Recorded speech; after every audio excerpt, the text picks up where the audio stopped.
travailleuses, travailleurs, chers amis, chers camarades, au nom de tous ceux qui travaillent à la réussite de cette fête depuis plusieurs semaines, au nom de tous ceux qui animent et tiennent les stands, je suis heureuse de vous accueillir.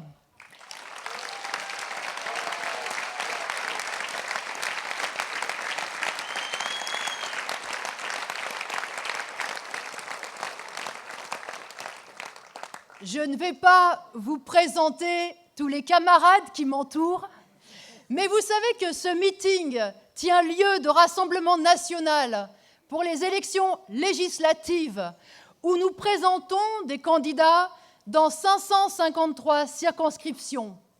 Les camarades qui m'accompagnent sont candidats à ces élections et j'en profite pour saluer tous les autres.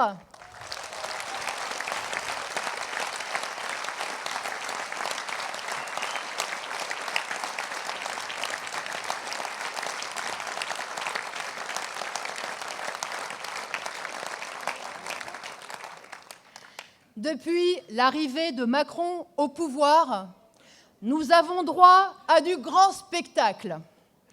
Sur fond de remake d'Amour, gloire et beauté, Macron a posé successivement, en pharaon des temps modernes devant la pyramide du Louvre, en chef de guerre gaulien remontant les Champs-Élysées dans un véhicule blindé, et en héritier du roi Soleil, recevant son alter ego de Russie à Versailles.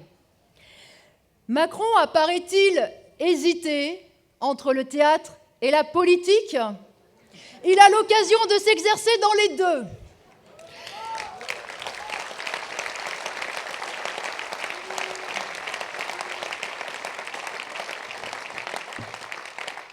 Il a le goût de la mise en scène et de la comédie. Et il a le flair et l'opportunisme du politicien. On peut en effet avoir 39 ans et être aussi roué qu'un vieux briscard de la politique. Et surtout, on peut être jeune et avoir des états de service bien fournis auprès de la bourgeoisie. Parce que Macron est en réalité dans les cercles du pouvoir depuis près de 10 ans. Sciences Po, l'ENA, l'inspection des finances, un passage au Parti socialiste et à la banque Rothschild, une fonction de secrétaire général adjoint de l'Élysée et enfin celle de ministre de l'économie. Oui, Macron a passé toutes les sélections de la bourgeoisie et a fait ses preuves auprès d'elle.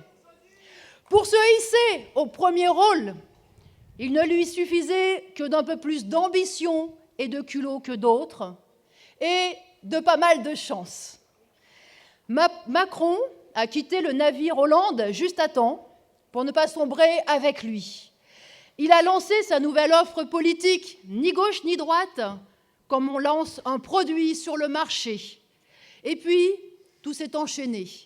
La victoire de Hamon à la primaire de gauche, les casseroles de Fillon, le ralliement de Bayrou, et bien sûr, le soutien décisif des patrons des médias que sont les Drahi, les Bolloré et les Lagardère.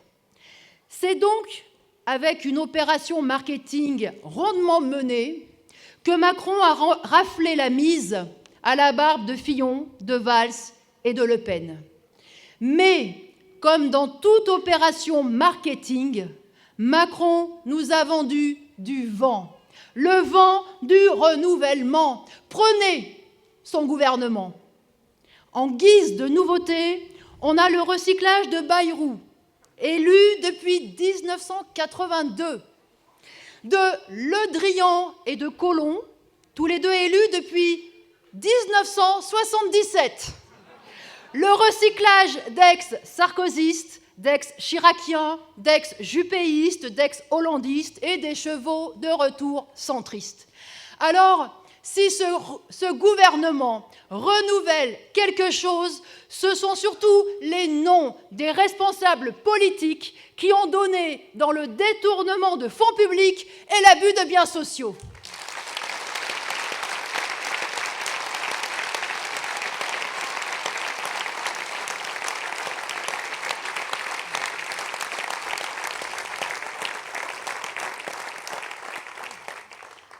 Après avoir réussi son raid sur la présidence de la République, Macron profite des législatives pour continuer ses manœuvres.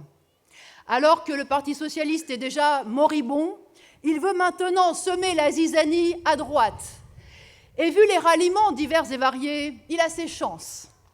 Dans certaines circonscriptions, on trouve des candidats macronistes patentés, des candidats PS, dit majorité présidentielle, et des candidats de droite Macron compatibles, soit 2, voire 3 candidats pro-Macron.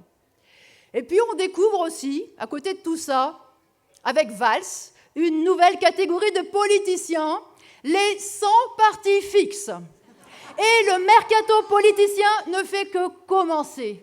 Parce que oui, Macron est en train de rebattre toutes les cartes du paysage politicien.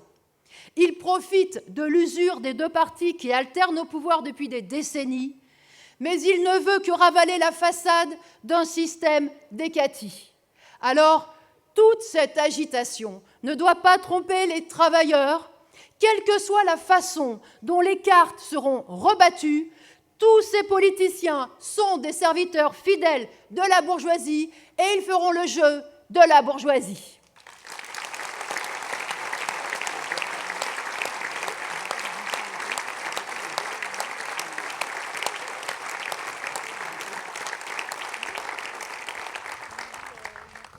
Cette comédie du renouvellement forme un écran de fumée qui vise à faire oublier l'essentiel. Au gouvernement, Macron a mis en place un état-major de combat contre les travailleurs.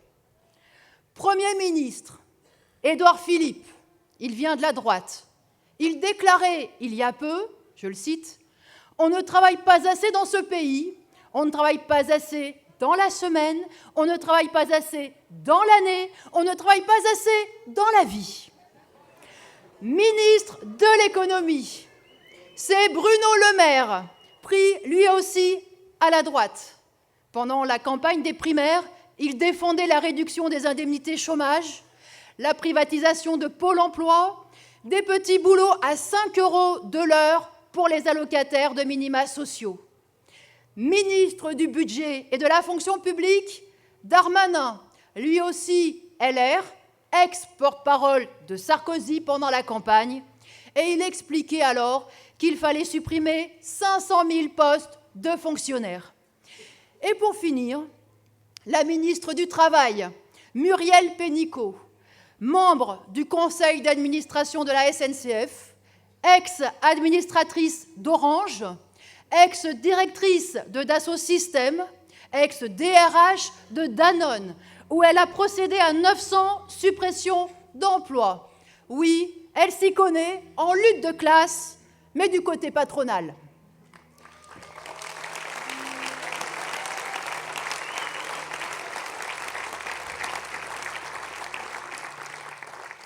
Et quelle est la première mesure de ce gouvernement ? Un moratoire sur le compte pénibilité, jugé trop pénible pour le patronat. Et ce n'est que le début. Au programme, il y a la suppression de 120 000 postes dans la fonction publique, l'augmentation de la CSG, de nouvelles attaques contre les retraites et les allocations chômage, et la priorité des priorités, la réforme du marché du travail. L'enjeu de cette réforme dépasse les mesures concrètes concernant les accords d'entreprise ou le plafonnement des indemnités prud'homales. Il y a derrière tout cela un enjeu politique. Macron veut non seulement donner au patronat les possibilités légales de faire à peu près ce qu'il veut, mais il souhaite surtout découper, fragmenter et individualiser encore un peu plus le monde du travail. Il veut faire de chacun d'entre nous un cas particulier, avec des droits particuliers, pour démolir encore un peu plus la conscience de classe. La conscience de classe constitue la principale richesse du monde du travail. Seul un travailleur n'est rien. La force des exploités est collective. Mais la conscience de cette réalité et sans cesse détruite par le fonctionnement même du capitalisme, basé sur la concurrence, qui pousse à la lutte de tous contre tous et au sauve-qui-peut individuel. La bourgeoisie joue sur cette pression sociale pour diviser et opposer les travailleurs les uns aux autres. Construire une conscience collective a toujours été une démarche politique volontariste du mouvement ouvrier.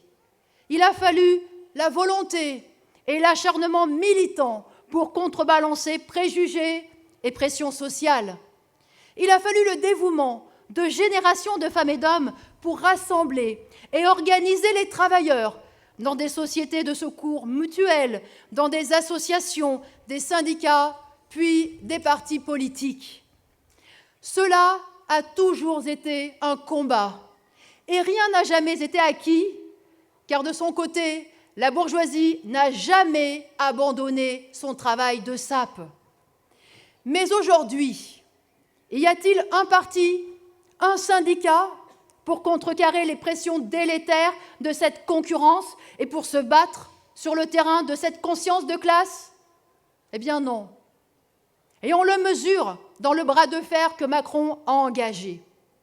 Sa réforme du travail ne sera peut-être finalisée qu'en septembre, mais tous les ministres se répandent déjà sur les ondes pour le même rabâchage que l'on a eu pour la loi El Khomri, et nous sommes déjà en train de prendre du retard.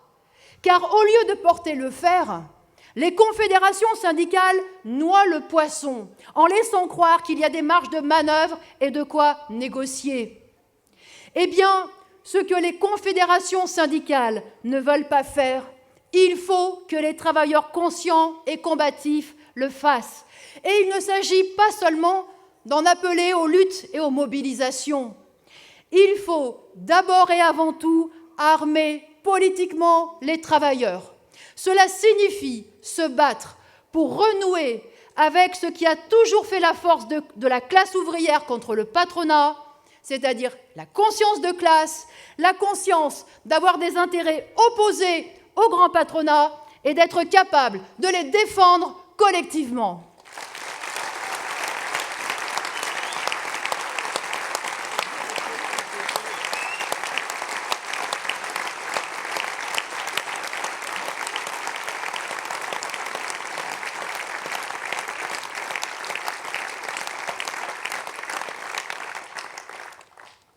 La nouvelle poussée du Front national dans les quartiers et les villes ouvrières que l'on a mesurée à la présidentielle rend ce combat crucial.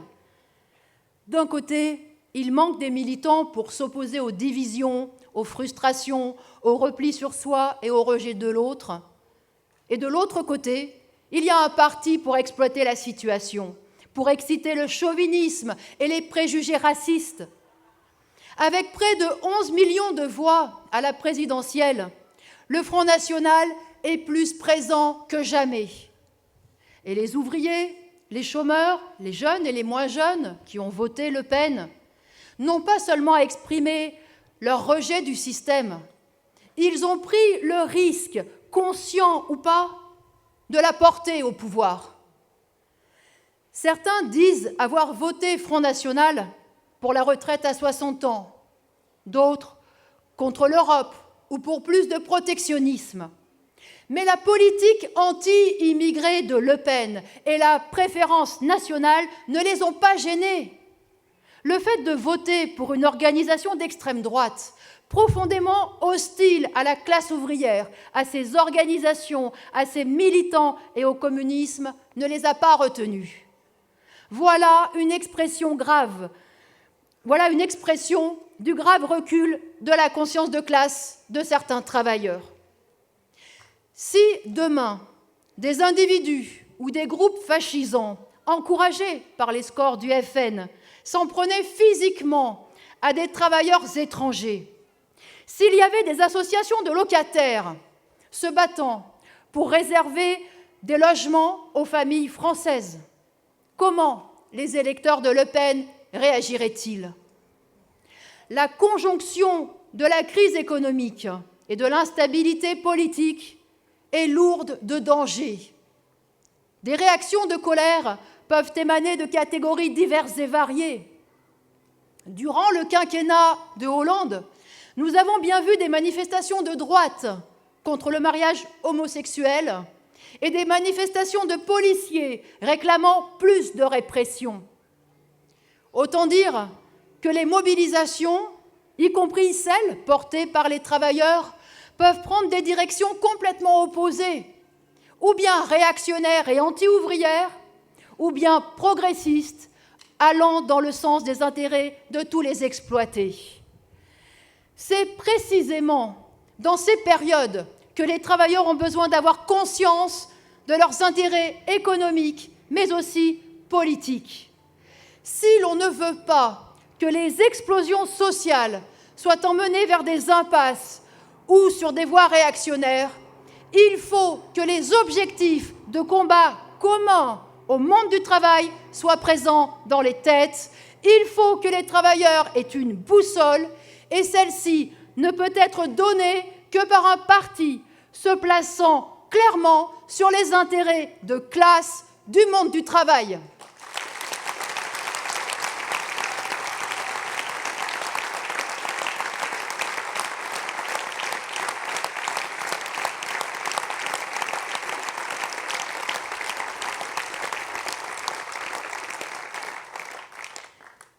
Notre organisation est la seule à défendre une politique lutte de classe et à utiliser les mots de classe ouvrière, d'exploitation, de bourgeoisie et de communisme.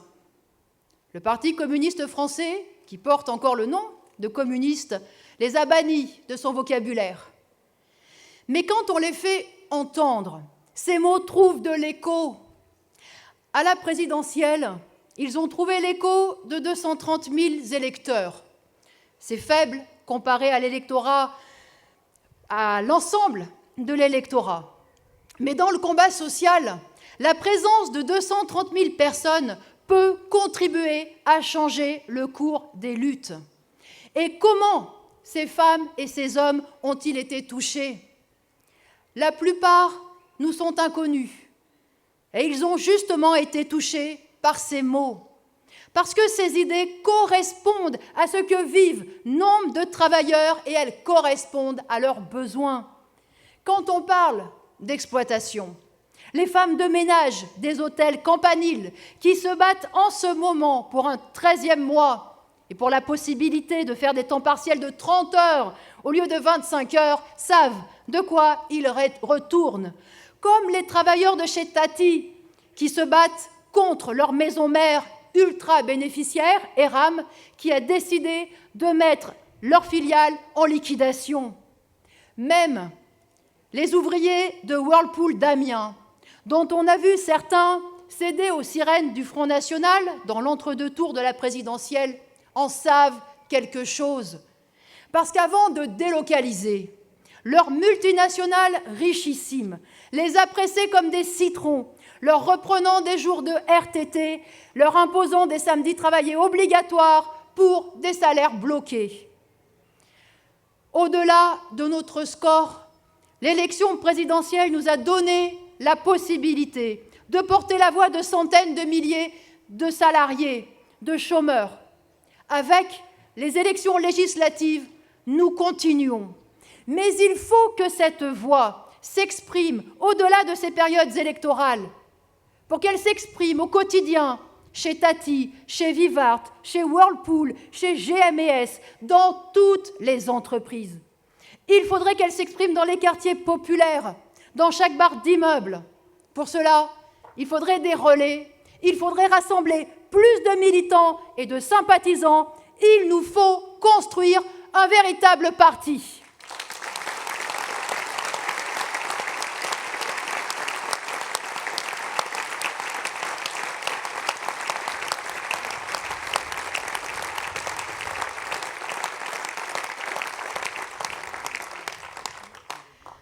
Ce n'est pas le sentiment d'injustice qui manque dans les classes populaires. Il manque des militants pour le transformer en conscience politique, pour mettre des mots sur la situation, pour donner des explications, pour démasquer les diversions et les mensonges patronaux. Il manque des militants pour offrir des perspectives. Il manque des militants pour organiser, pour rassembler et pour aider à la réussite des luttes. Et il manque surtout un parti capable de regrouper ces militants de façon à transformer cette multitude de volontés individuelles en une volonté collective unique autour d'une politique élaborée et défendue en commun. Notre raison d'être est là, c'est de construire ce parti. Il faut un parti qui n'attende pas le changement des élections, parce que le véritable pouvoir n'est pas dans les mains du président et de ses ministres, mais dans celles du grand patronat. Et parce qu'au-dessus des lois qui sont votées au Parlement, il y a le capital qui impose ses propres lois, les lois du profit, de la concurrence et de la compétitivité.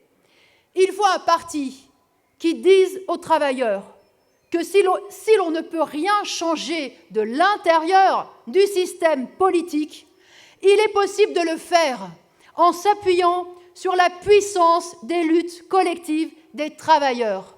Cela nécessite que le monde du travail retrouve sa fierté et la confiance en lui-même, malgré toutes les trahisons subies, et qu'il retrouve sa volonté d'agir.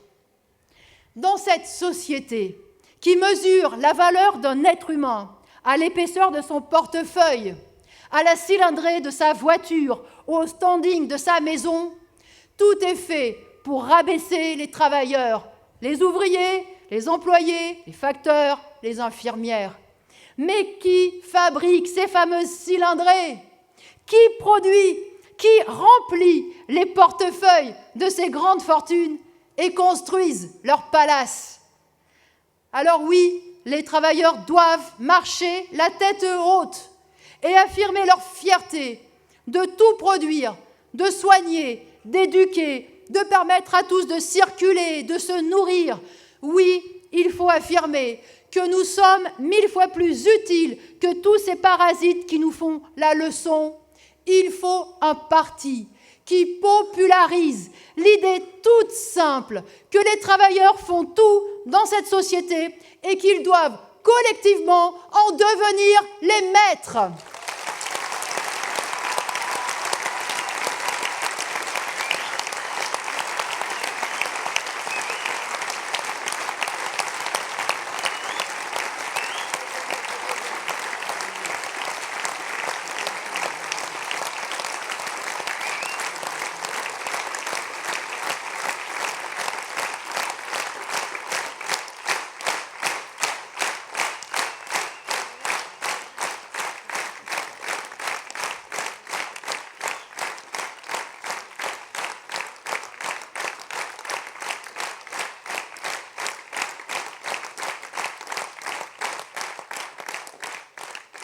Alors que la bourgeoisie a toujours joué du nationalisme et du patriotisme pour embrigader les travailleurs derrière ses intérêts, le mouvement ouvrier révolutionnaire s'est construit sur l'appel de Karl Marx « Prolétaires de tous les pays, unissez-vous ».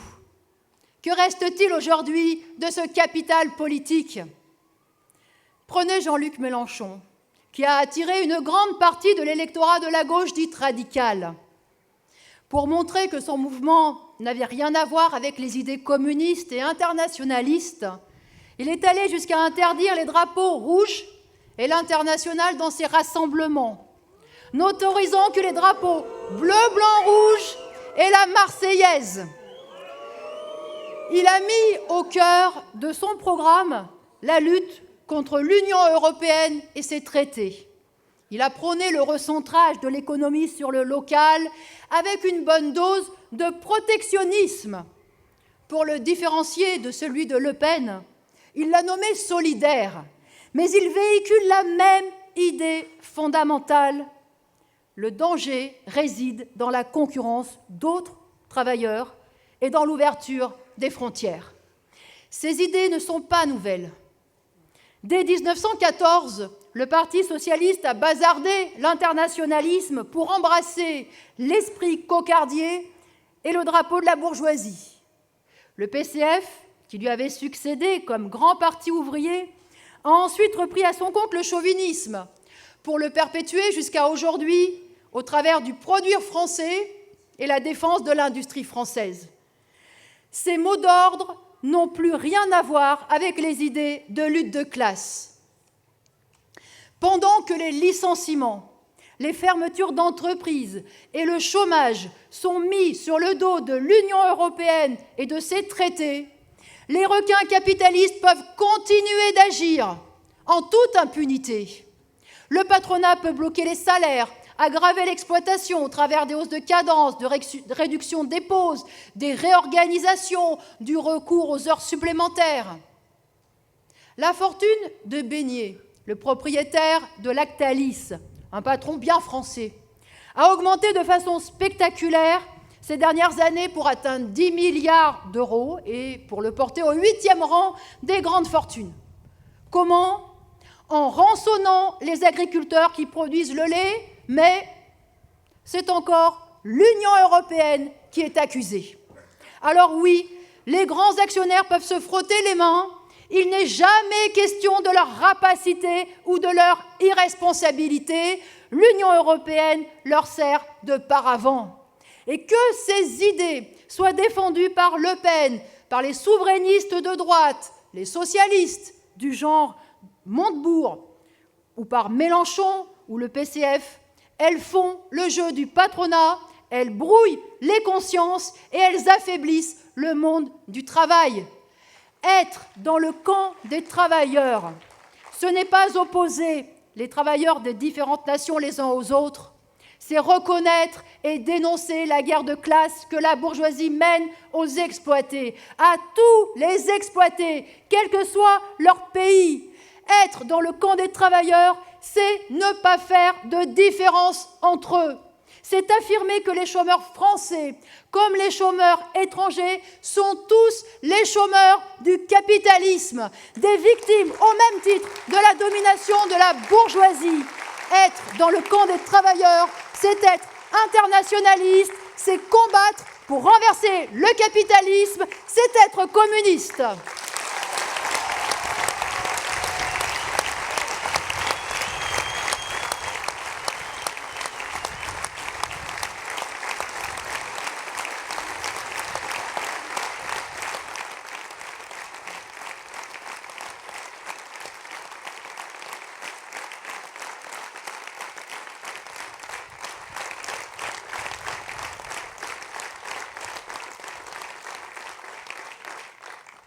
Nous sommes communistes parce que nous combattons l'exploitation de l'homme par l'homme et toutes les formes d'oppression qui en découlent.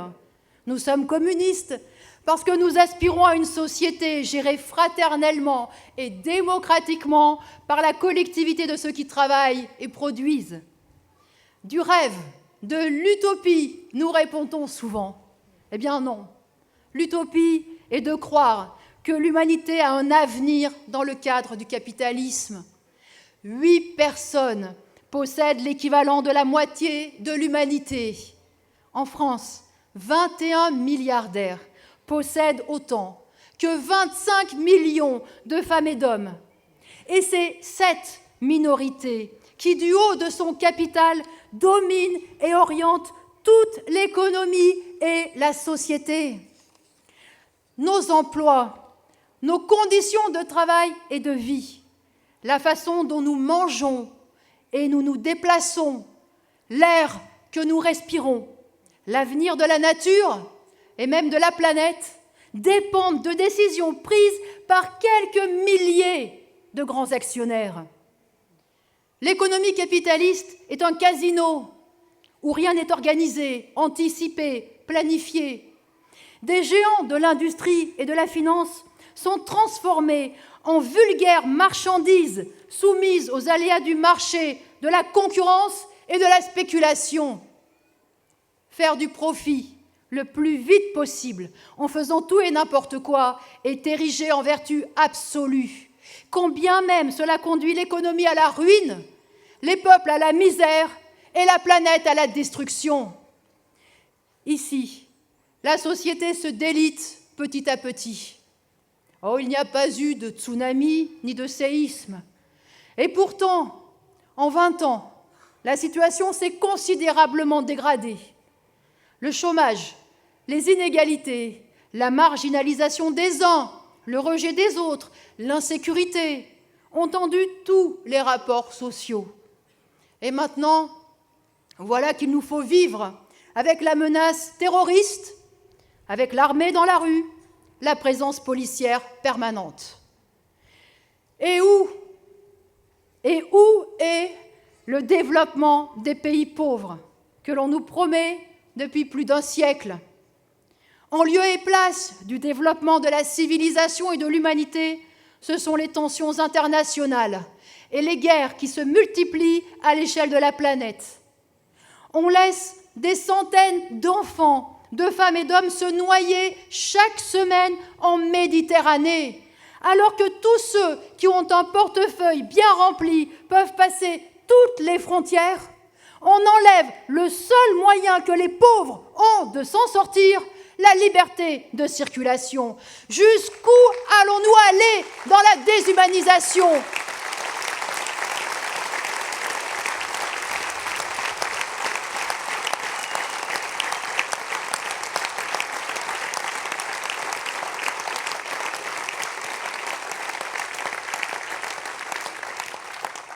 Oui, jusqu'où allons-nous aller dans la déshumanisation? Pourquoi ce gâchis, alors qu'on a les moyens de répondre aux besoins de toute l'humanité? Ces questions se posent à nous tous, et en particulier à la jeunesse, qui représente l'avenir. Je le dis aux plus jeunes, rejetez l'individualisme et le carriérisme. Ne vous accommodez pas des injustices et de cette barbarie montante. N'acceptez pas ceux qui veulent vous ramener en arrière, avec les préjugés nationalistes, racistes, avec les idées mystiques ou les idées rétrogrades, par exemple sur la place des femmes dans la société.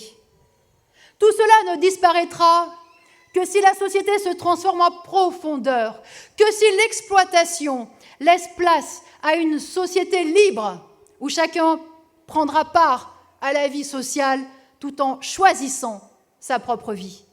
Alors, rejoignez-nous dans le combat révolutionnaire pour que les générations futures puissent construire une société de justice, de fraternité, enfin débarrassée des classes sociales et de l'exploitation. Œuvrez pour transformer la société en liant votre sort à celui du combat des travailleurs.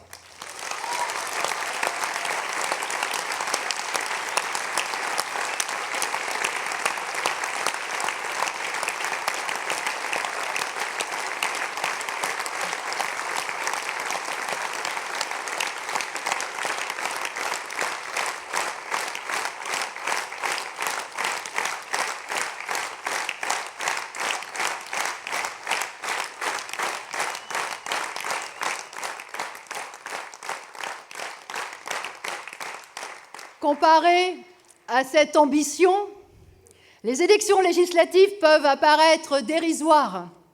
Et nous le savons par avance, nos scores seront faibles parce que nous allons à contre-courant. Mais il n'y a pas de petits combats. Au foot, on dit qu'il faut courir sur toutes les balles. Eh bien, en politique aussi. Les élections législatives sont une nouvelle occasion de faire entendre le camp des travailleurs, de montrer qu'il y a des femmes et des hommes conscients de leurs intérêts et des combats qui les attendent. Tout au long de cette période électorale, la bourgeoisie a poursuivi les fermetures d'entreprises, les licenciements. Elle a continué la guerre aux travailleurs en imposant des hausses de cadence, des samedis travaillés obligatoires, le blocage des salaires pour augmenter ses profits. Et combien d'agriculteurs, d'artisans, de petits commerçants sont étranglés par les banques et les entreprises capitalistes de leur secteur? Et cela va continuer, car le gouvernement Macron fera ce que les banquiers et le grand patronat lui demanderont de faire. Une de ses premières mesures a été de suspendre le compte pénibilité. C'est tout un symbole. Ce gouvernement veut casser le code du travail, supprimer des milliers d'emplois de fonctionnaires, augmenter la CSG, et il trouvera les députés pour voter ces réformes anti-ouvrières. Alors, la seule opposition qui comptera sera celle des travailleurs, au travers de leur grève et de leur mobilisation pour se défendre. Pour nous, travailleurs, chômeurs, retraités, jeunes des classes populaires, qui sommes victimes de la domination du grand capital, l'avenir ne se joue pas au fond des urnes. Il dépend de nos luttes contre la classe capitaliste, de notre organisation et de notre conscience collective. Construire une opposition qui représente nos intérêts de classe est d'autant plus important que le Front National a gagné en influence et détourne les travailleurs de leur véritable combat en désignant comme bouc émissaire les immigrés, qui sont nos frères de classe. En occultant les responsabilités du grand patronat, le Front National défend, comme Macron, le pouvoir des capitalistes. Contre eux, nous devons mettre en avant nos exigences. Un emploi pour tous, un salaire, une retraite, un logement correct. Il faut faire entendre les intérêts de notre camp. Ce combat se mène dans les échéances électorales, mais il faut des femmes et des hommes pour le poursuivre au quotidien dans les entreprises et les quartiers. Il nous manque un parti déterminé à défendre nos intérêts dans le cadre du capitalisme et pour œuvrer en même temps au renversement de la société d'exploitation. Alors, rejoignez-nous, aidez-nous à construire ce parti.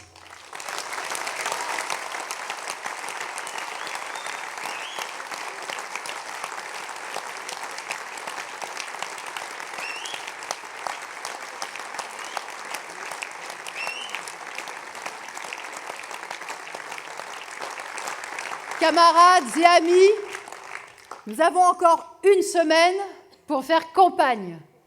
Une semaine pour continuer de populariser les objectifs qui correspondent aux intérêts du monde du travail.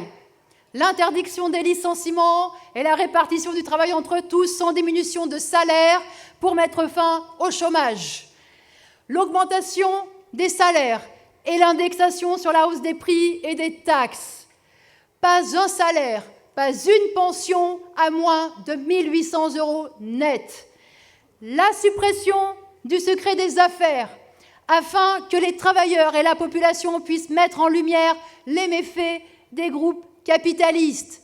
Et enfin, l'utilisation de l'argent public pour les services publics utiles à la population et non pour le profit privé. Ce n'est pas un programme électoral. Ce sont des objectifs de lutte qui correspondent aux nécessités vitales des travailleurs et qui peuvent inverser le rapport de force avec le grand patronat. Car encore une fois, aucun vote ne nous permettra de faire l'économie de la lutte collective. Dernièrement, Mélenchon a affirmé, je le cite, « Vous avez une bombe atomique entre les mains, vos bulletins de vote. Économisez-vous des kilomètres de manifestations en votant France insoumise. » C'est ridicule et c'est profondément illusoire et démoralisant. Ça l'est en cas de défaite, bien sûr, et ça l'est aussi en cas de victoire. Parce que si, par on ne sait quel miracle électoral, Mélenchon décrochait la majorité absolue et s'imposait comme Premier ministre, le pouvoir du grand patronat sur les entreprises et sur la vie de millions de salariés serait inchangé. Loi Macron ou pas, le grand patronat continuerait ses attaques. Et oui, il en faudrait des kilomètres de manifestations et des jours de grève.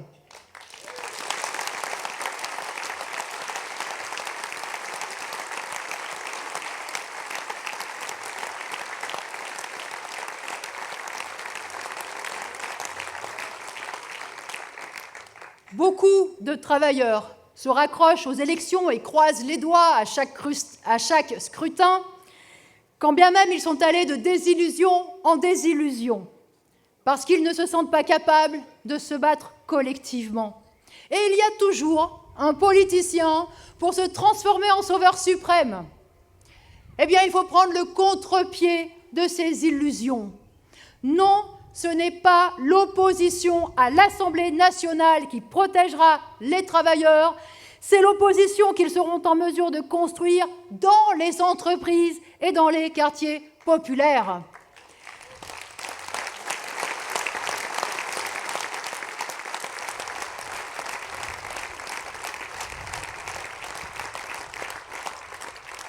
Que le monde du travail envoie ses représentants à l'Assemblée nationale serait important. La présence de députés communistes révolutionnaires dans cette assemblée de béni-oui-oui et de politiciens véreux permettrait de porter leur voix et de faire entendre leurs intérêts dans le débat politique. Oui, des députés communistes révolutionnaires contribueraient à armer politiquement le monde du travail. Mais ils ne pourraient pas se substituer à ce que les travailleurs sont les seuls à pouvoir faire, mettre la pression sur le grand patronat. De fait, de l'absence de proportionnel dans ces élections, et vu le rapport de force électorale, nous n'aurons sans doute pas de députés. Mais cette campagne nous offre déjà une tribune supplémentaire pour nous adresser à plusieurs millions de femmes et d'hommes. La présence de candidats communistes révolutionnaires dans toutes les circonscriptions du pays montre la permanence de ce courant politique. Elle permettra à tous ceux qui partagent notre révolte et nos perspectives de l'exprimer. Dans cette période de recul, où beaucoup peuvent se sentir isolés et perdre le courage, oui, c'est quelque chose de précieux. Chacun pourra mesurer dans son village, dans son quartier, dans sa ville, qu'il n'est pas seul et qu'il s'inscrit dans un courant de plusieurs centaines de milliers de femmes et d'hommes. Un courant minoritaire, certes, mais un courant tenace qui existe à l'échelle du pays et qui est fier de ses idées. Un courant de femmes et d'hommes bien décidés à ne pas se laisser faire.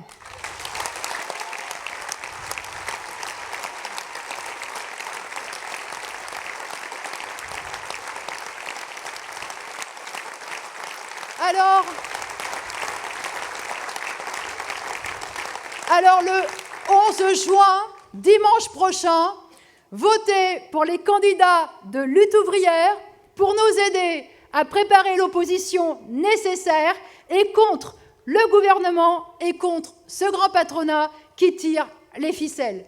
Je vous souhaite une bonne fête et bon courage pour poursuivre le combat.